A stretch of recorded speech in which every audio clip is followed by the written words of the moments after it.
सो आज जिस टॉपिक के बारे में हम बात करने वाले हैं वो एक टाइप का क्वेश्चन है और इस क्वेश्चन के लिए मुझे बहुत रिक्वेस्ट आ रही थी, काफ़ी दिन से रिक्वेस्ट आ रही थी, स्टूडेंट्स के मेल भी आ रहे थे कि उनसे ये क्वेश्चन सॉल्व नहीं हो रहा है। सो दैट इज़ वाई इस क्वेश्चन का अब कह सकते हैं कि हम एक प्रॉपर सॉल्यूशन निकालेंगे आज। और ये क्वेश्चन 2018 में पूछा गया था और जो टॉपिक था वो था मैकार्थर एंड विल्सन थ्योरी से, जो कि मेनली दैट इज आइलैंड के बायोजियोग्राफी पे बेस्ड थी। ओके तो इस क्वेश्चन में मेन चीज ये है कि इस क्वेश्चन की लैंग्वेज को थोड़ा सा ट्विस्ट करने की कोशिश की गई है, बट इट्स लाइक कि आपको मतलब जिस भी वे में ट्विस्ट किया गया है उससे आपको कंफ्यूज नहीं होना है, क्योंकि ऑटोमेटिकली इसमें कंसेप्ट वही लग रहा है जो 6 केस स्टडी है, 6 केस स्टडी है, वही केस स्टडी पे बेस्ड होकर ये क्वेश्चन आया है। अगर आपने मेरा वीडियो नहीं देखा है, इस टॉपिक पे मैं ऑलरेडी एक वीडियो अपलोड कर चुकी हूँ जिसमें मैंने सारा कंसेप्ट बताया है, बहुत पुरानी वीडियो है वो, तो आप चाहें तो देख सकते हैं। आप इकोलॉजी के प्लेलिस्ट में चले जाइए, आपको वहां पे आइलैंड बायोजियोग्राफी थ्योरी नाम से मिल जाएगा आपको वीडियो। आप वो पहले बेसिक क्लियर कीजिए, उसके बाद आप ये क्वेश्चन ट्राई कर सकते हैं। ओके तो हम स्विच करते हैं क्वेश्चन पे, देखते हैं क्वेश्चन में क्या पूछा है और उसके अकॉर्डिंग हम अपना आंसर जो है वो कैसे निकाल सकते हैं। फाइन, क्वेश्चन में बोला है forest fragments in an agricultural landscape can be viewed as a island of habitat in the ocean of non habitat. Okay, MacArthur and Wilson island biogeography model can be used to predict patterns of species richness in these forest fragments which are represented in a graph below। तो देखिए, सबसे पहले मेरा मानना है कि जिन लोगों ने भी ये थ्योरी पढ़ी है उनको एक चीज अच्छे से मालूम होगी कि ये आइलैंड बायोजियोग्राफी थ्योरी क्या बोलती है। ये आपके स्पीसीज के रिचनेस के बारे में बताती है, स्पीसीज के रिचनेस के बारे में आपको आइडिया देती है based on the size of island as well as the distance from the mainland। मतलब कि एक आइलैंड का साइज कितना है और उसका डिस्टेंस मेनलैंड से कितना है। ओके, इस टाइप से जो ओवरऑल फैक्टर्स होते हैं वो किसको अफेक्ट करते हैं, स्पीसीज के रिचनेस को। अगर आपको स्पीसीज रिचनेस नहीं पता है तो स्पीसीज रिचनेस एक ढंग से आप कह सकते हैं कि वैरायटी ऑफ जो स्पीसीज होते हैं एक एरिया में रहते हैं वही स्पीसीज रिचनेस का कंसेप्ट देते हैं। जितने वैरायटी होंगी उतनी ही ज्यादा रिचनेस होगी उस पर्टिकुलर एरिया की। तो यही बात बोला गया है। एक्चुअल में जो मतलब मेन बात है इस क्वेश्चन में वो यहां से स्टार्ट होती है। ओके, यहां से स्टार्ट होती है जिसमें कहा गया है कि नॉर्मली जो है मैकार्थर ने अपनी थ्योरी को इस पर्टिकुलर जो आइलैंड है जो कि फ्रेगमेंट कर दिया गया है उस पर अप्लाई किया गया। So the forest fragment in agricultural landscape can be viewed as a island of habitat in the ocean of non habitat. मतलब कि एक नॉर्मली फॉरेस्ट फ्रेगमेंट था, फॉरेस्ट था, उसको फ्रेगमेंट कर दिया गया।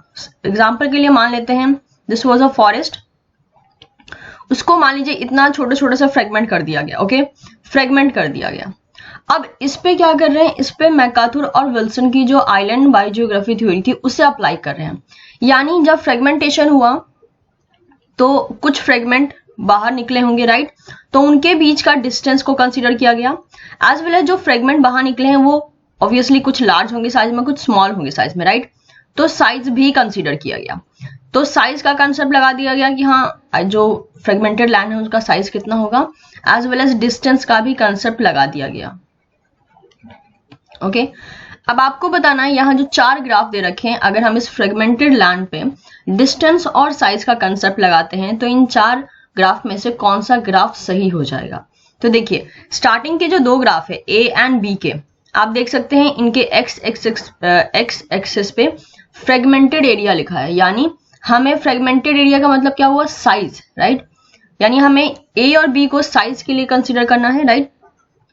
ए एंड बी ग्राफ को हमें साइज के लिए कंसिडरेशन में लेके उसको एग्जामिन करना है कि वो सही है या नहीं।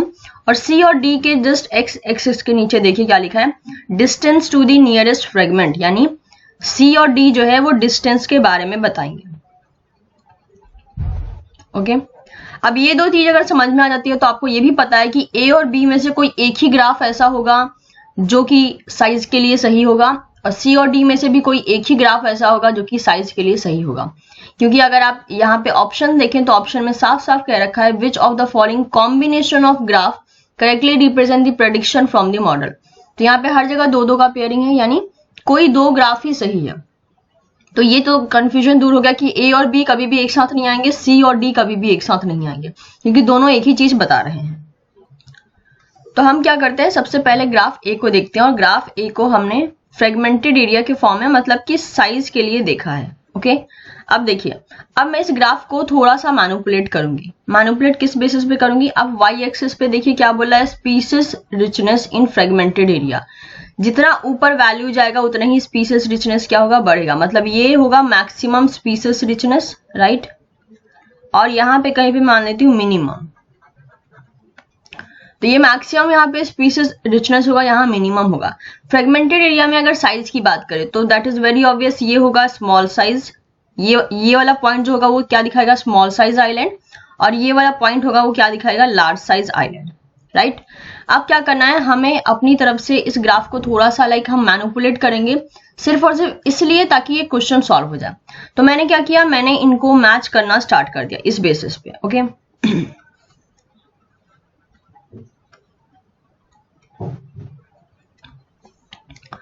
तो आप देख पा रहे हैं, अगर मैं आपको नॉर्मली मतलब कि यहाँ पे समझाने की कोशिश करूं, तो जब मिनिमम है, जब स्पीसीज रिचनेस मिनिमम कब है, जब यहाँ का जो आइलैंड है वो स्मॉल साइज है। ओके, स्मॉल साइज आइलैंड है तो स्पीसीज रिचनेस मिनिमम है। तो ऑब्वियसली यही होता है कि अगर आइलैंड का साइज छोटा है तो वहां की स्पीसीज रिचनेस कम होगी, क्योंकि छोटा एरिया है तो वहां बहुत ही स्मॉल नंबर ऑफ स्पीसीज जो है वहां पर रह पाएंगे। सिमिलरली जब मॉडरेट हुआ आइलैंड का साइज तो स्पीसीज रिचनेस भी मॉडरेट हो गई, वेरी कॉमन।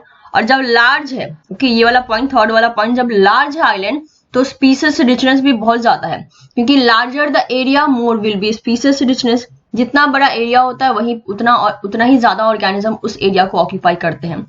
यानी ये क्या है, ये मैकार्थर थ्योरी के अकॉर्डिंग या आइलैंड थ्योरी के अकॉर्डिंग एकदम सही ग्राफ है, कि एकदम सही बातें बता रखा है कि साइज अगर बड़ा है आइलैंड का तो स्पीसीज रिचनेस ज्यादा होगी। So with this we can say कि ए जो है वो करेक्ट हो गया, राइट। ए करेक्ट हो गया।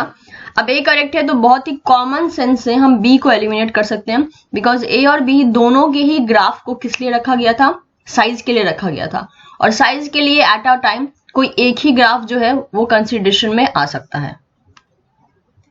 बट फिर भी मैं आपको यहाँ ग्राफ बना के बताता हूँ कि मैंने इसे एलिमिनेट क्यों किया।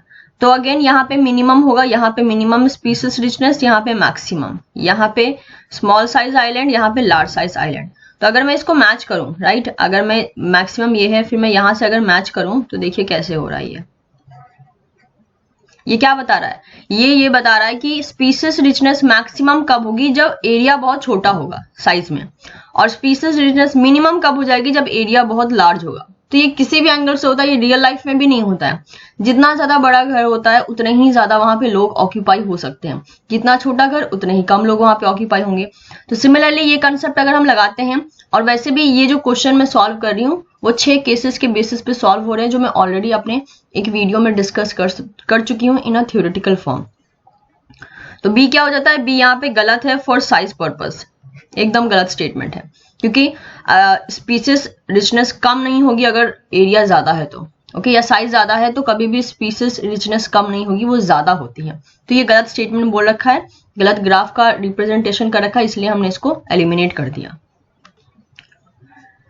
इसके बाद सी ग्राफ पे आते हैं। अगेन हमें ये पता है या तो सी सही है या तो डी सही है। देखिए जरा, ये डिस्टेंस के बारे में बोला है, तो आप खुद ही बताइए, एक ये आइलैंड है और एक ये आइलैंड है, ओके। तो इन जितना डिस्टेंस होगा दो आइलैंड के बीच में, उतना ही ज्यादा कम स्पीसीज क्या होगा, रिचनेस होगा, क्योंकि उनको उतना ही ज्यादा ट्रैवल करना पड़ेगा, तो वो किसी और एरिया में मूव नहीं करेंगे क्योंकि डिस्टेंस ज्यादा है। और जिन दो आइलैंड के बीच में डिस्टेंस कम होगा उनके में क्या होगा, स्पीसीज रिचनेस भी ज्यादा होगा। मतलब एक आइलैंड का डिस्टेंस मेन लैंड से जितना कम होगा उतना ही स्पीसीज रिचनेस होगा, क्योंकि मूवमेंट का मौका मिलेगा। और डिस्टेंस अगर ज्यादा हुआ तो रिचनेस ज्यादा नहीं होगा, क्योंकि मूवमेंट का मौका कम मिलेगा। तो अगेन फिर से कुछ पोर्शन यहाँ पे बना के हम इस ग्राफ को थोड़ा सा मैनिपुलेट कर देंगे और हमें अपना आंसर मिल जाएगा। ये मैनिपुलेशन करना जरूरी नहीं है, लेकिन आप जो है, आप कैसे बेस्ट वे में इस ग्राफ से कुछ रिजल्ट निकाल सकते हैं, मैं सिर्फ आपको वो सिखा रही हूँ। नेक्स्ट, तो देखिए यहाँ पे सी ग्राफ में क्या बोल रखा है, ये पोर्शन कौन सा होगा, ये पोर्शन ये पोर्शन ये बता रहा है कि डिस्टेंस कम होगा, राइट, डिस्टेंस कम है और यहाँ तक क्या हो गया, यहाँ तक डिस्टेंस ज्यादा हो गया। सिमिलरली स्पीसीज रिचनेस यहाँ कम है और यहाँ पे ज्यादा हो गया। तो अगर मैं फिर से इसको मैच करूं तो कुछ इस वे में मैच होगा, राइट। यानी स्पीसीज रिचनेस कम होगा जब दो आइलैंड के बीच का डिस्टेंस कम है। और मैंने अभी आपको बताया कि स्पीसीज का रिचनेस ज्यादा होगा अगर दो आइलैंड के बीच का डिस्टेंस अगर कम है, क्योंकि नजदीक वाली चीजें क्या होती है, नजदीक वाली चीजों में लाइक एंट्री और एग्जिट देखा जाता है। तो जितना ज्यादा मेन आइलैंड एक आइलैंड के क्लोज होगा उतना ही ज्यादा वहां पे स्पीसीज रिचनेस बढ़ेगी। एग्जाम्पल के लिए मान लीजिए कोई आपका नेबर है और वही नेबर आपका बेस्ट फ्रेंड भी है, तो आप वहां पे आना जाना बहुत करोगे। लेकिन सिमिलरली आपका एक और बेस्ट फ्रेंड भी है जो कि आपके घर से 4 घंटे की दूरी पे रहता है, तो ऑब्वियसली उस बेस्ट फ्रेंड के पास आप लाइक बहुत ही ओकेजनली जाओगे, क्योंकि आपको 4 आवर्स का ट्रैवलिंग करके उसके बाद उसके घर जाना पड़ता है। लेकिन वो पर्टिकुलर आपका फ्रेंड जो कि जस्ट आपके नेबर में रहता है तो वहां पे ज्यादा जाओगे। वही कंसेप्ट से यहाँ भी चीजें जो है वो सॉल्व हो जाती हैं। बट अगेन ये भी केस स्टडी है, 6 केस में से एक केस है कि अगर डिस्टेंस ज्यादा है या कम है तो उसके बेसिस पे स्पीसीज रिचनेस कैसे वैरी होती है। तो ये क्या बोल रखा है, जो सी ग्राफ में जितनी भी चीजें रिप्रेजेंट कर रखी हैं वो गलत है। अगर डिस्टेंस कम है तो स्पीसीज रिचनेस कम नहीं होगी, स्पीसीज रिचनेस ज्यादा होगी। और जब डिस्टेंस ज्यादा है दो आइलैंड के बीच में तो यहाँ बता रखा है स्पीसीज रिचनेस ज्यादा है। तो ये गलत स्टेटमेंट है, सी जो है गलत हो गया। एंड वेरी कॉमन कि डी क्या हो जाएगा, डी सही हो जाएगा, क्योंकि अभी मैंने बताया सी और डी में से ही कोई एक सही होगा फॉर डिस्टेंस, ए और बी में से ही कोई एक सही होगा फॉर साइज। चलिए देखते हैं कि डी ग्राफ जो है वो कैसे सही है। तो सिमिलरली यहाँ वाला डिस्टेंस मिनिमम होगा, ये मैक्सिमम होगा, स्पीसीज रिचनेस यहाँ मिनिमम होगा, यहाँ मैक्सिमम होगा। तो अगर हम मैच करें तो स्पीसीज रिचनेस मैक्सिमम कब है, जब डिस्टेंस उनके बीच में मिनिमम है। सिमिलरली स्पीसीज रिचनेस कम कब है, जब डिस्टेंस उनके बीच में ज्यादा है। तो यही तो बात नॉर्मली मैंने आपको यहाँ भी बताई है। So that is why D क्या हो गया, डी भी एकदम सही हो गया। तो देख रहे हैं आप, ये ग्राफ के रिप्रेजेंटेशन के थ्रू बस मतलब ऐसा लग रहा था कि ये टफ क्वेश्चन है, बट एक्चुअल में ये टफ नहीं है। 6 केस है, 6 के 6 केस को ही आपको अप्लाई करके ये क्वेश्चन बार बार जो है वो सॉल्व करते रहना है। बस ये मालूम होना चाहिए कि हाँ ये जितने यहाँ पे मतलब बड़ी बड़ी बातें बोली गई हैं क्वेश्चन में वो उतना काम नहीं आ रही है, राइट। आपको सिर्फ ये ध्यान में रखना है कि हाँ फॉरेस्ट का फ्रेगमेंटेशन हो गया है जो कि साइज और डिस्टेंस के बेसिस पे डिवाइड हो गया है, उसका कंसेप्ट लग रहा है और क्वेश्चन वैसे ही सॉल्व करना है। तो अगर आप ऑप्शन देखें तो मैंने कहा कि ए और डी सही होना चाहिए। पहला ऑप्शन एलिमिनेट हो जाता है बिकॉज यहाँ पे ए और सी है। सेकेंड ऑप्शन का सिलेक्शन हो जाएगा बिकॉज यहाँ पे ए एंड डी है। Third get eliminated and fourth भी एलिमिनेट हो जाता है, राइट। तो इस बेसिस पे आंसर कौन सा सही हो गया, इस बेसिस पे आंसर जो आपका सही हो गया दैट इज 2। तो मैं उम्मीद करती हूँ इस क्वेश्चन से आपको बहुत कुछ सीखने को भी मिला होगा।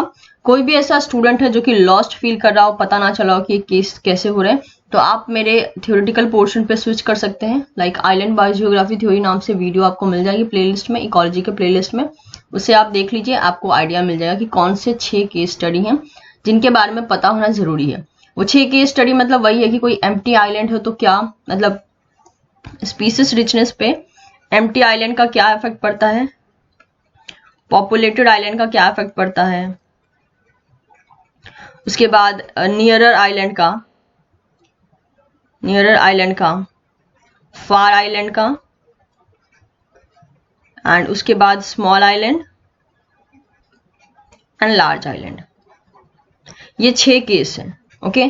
कि अगर आइलैंड एम्प्टी है तो स्पीसीज रिचनेस क्या होगी, ज्यादा होगी, कम होगी, मतलब इस टाइप की सारी चीजें जो है वो समझाई गई हैं वहां पे। तो आप चाहें तो वो वीडियो देख सकते हैं।